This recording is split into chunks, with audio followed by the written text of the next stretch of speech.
3-year-old Paveenut Supolwong, Ammy to her family, is normally a light sleeper, but at nap time on Thursday, she stayed fast asleep under a blanket, oblivious to the tragedy unfolding around her. 22 children stabbed to death in Ammy's nursery.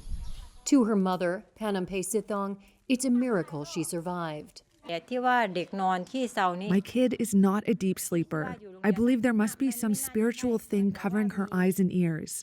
We have different beliefs, but to me, I think that protected my kid. Ammy was the only child in the nursery to have escaped unscathed after former police officer Panya Kamrup burst into the nursery, one stop in a rampage through the town of Utaysawan that killed more than 30 people. The person who checked on my kid saw that she had no blood stains. So that person walked over to other deceased kids' bodies to take a look.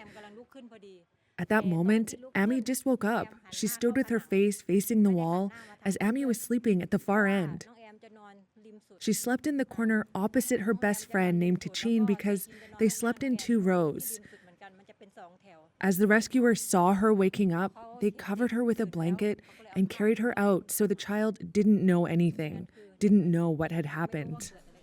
On Sunday, the family's home was bustling with relatives and neighbors sharing food and reflections on the tragedy. They sat in a circle around Ammy, heaping blessings and tying white threads on her wrists for luck. The celebration bittersweet in a community flooded with grief. I have no words. I'm in shock.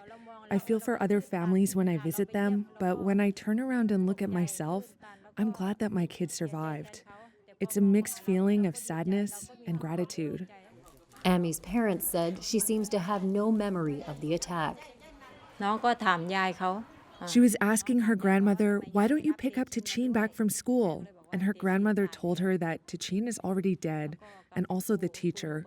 She only knows that the teacher and her friend Tichin are dead, but she doesn't know that all her friends are all gone.